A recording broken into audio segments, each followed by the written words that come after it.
if you understand, first of all, that you don't want absolute power, you don't want absolute control, you want, yes, some control. Do you see, we always love controlling something that's not really under our control. Remember, I gave you the illustration right in the beginning of holding a gyroscopic top. And feeling sometimes you're with it, but sometimes it's alive under your hand.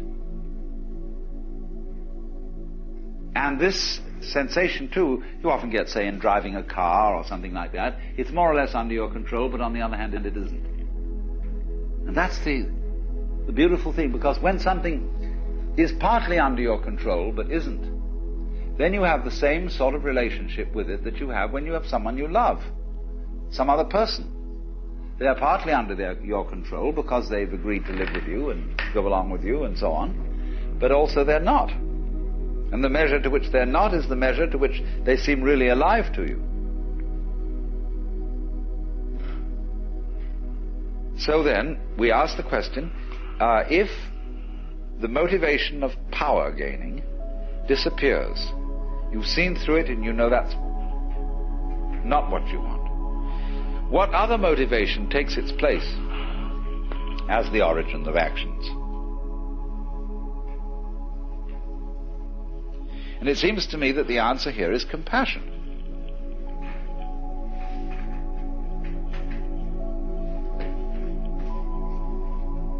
Simply because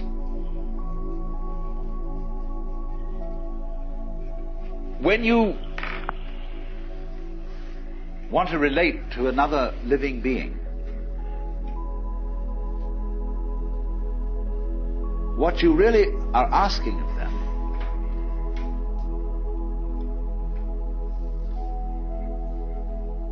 is that they be in the same situation that you are. You want to meet and encounter someone else who has your problems, your fears, and your delights. You don't want a doll, you want another you, another self.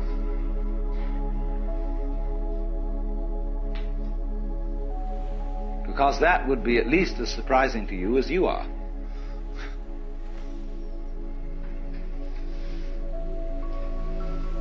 And so then at once, that when you see that that is the case,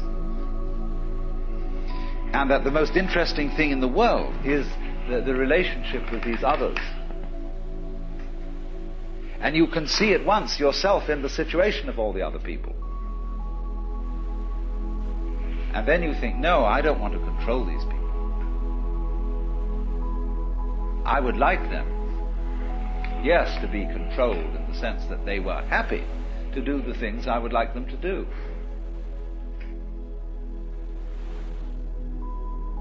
But obviously I can't force that, because if I forced it, they wouldn't be happy. See, when you marry someone, when you have a family, you want your children, you want your relatives, you want your wife, etc., to be happy to do the things for you that they do. And so we say to each other, would you like to bring the washing in? And very often the answer is no, but I will. Because you see, we put it that way because we always hope that the things that we do for each other will be pleasurable to both sides. So a school teacher will get up in class and says, "What nice boy will clean the blackboard for me?" All these ways we use of trying to get voluntary cooperation, willingly given help, that's what we look for. But there is despite the lot of foolishness that goes on, this is a sound thing, you see, that there really is no greater satisfaction that you can imagine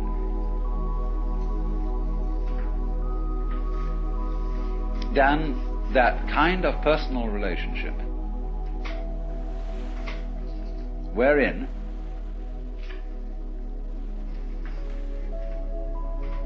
you can trust a being who is other than you and not under your control to do for you what you want, because they like it.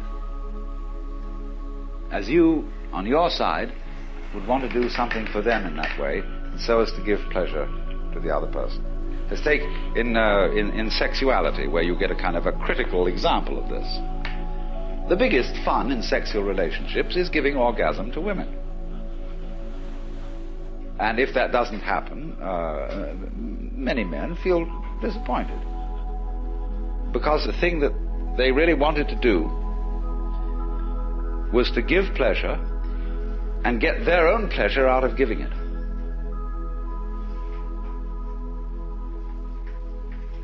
Now that's compassion, in the real sense of the word, feeling with and through someone else. Where the whole trick is that you lose control for a while of the situation and say, I throw the ball to you, now it's yours. Now, I may seem, therefore, as a result of talking in this way, to be talking like a Jewish or a Christian theologian. Because that's what they say about God. That God did something called kenosis in the beginning of all time. Kenosis is a Greek word meaning self-emptying, self-sacrifice, giving up, and thereby conferred freedom of will and the power to love on angels and human beings, and therefore took a terrific risk by trusting the other, by trusting a principle called other that's not under your control. With God, of course, it is ultimately under his control. So, but you see, it's really in a way the same idea as the Hindu idea. When the Christian speaks of God giving the creature freedom of will, the Hindu says, no, God gets lost in that person and gives up power. And it's really the same thing. It's the idea that the all-powerful surrenders power. So that the more you give the power away, what you're really doing is you're othering yourself. Now, the more you other yourself by giving power away, the more of a self you are, because self and other are reciprocal. So you find that people who through a sadhana, a yoga discipline, have overcome their ego, have transcended the ego, are tremendously strong personalities. You would think, theoretically, they would all be non-entities,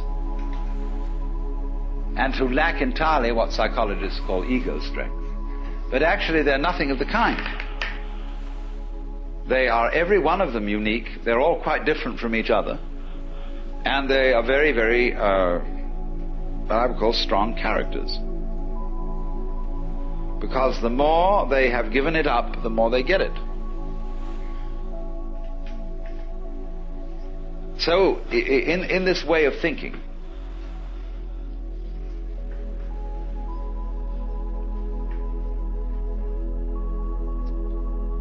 let's put it in another dimension for the moment. Let's suppose we are thinking of a relationship that is not just to people. People are very obviously other and independent of one's ego. But give it to everything. Say to everything, which in course is going to include as much of yourself as you can objectivize. In other words, your stomach, your intestines, your everything, see? Say to it all, now it's your turn. Let's see what you're going to do. Let it happen. You know, you do this complete let-off of control.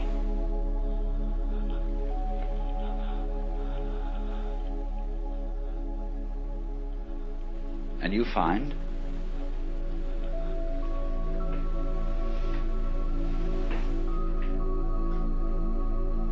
that I have to put it in a provisional way first.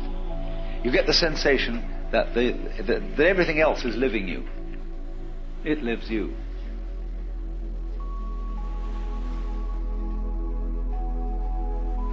That you've given away control, you see, to everything else. It's a lovely, irresponsible state to be in.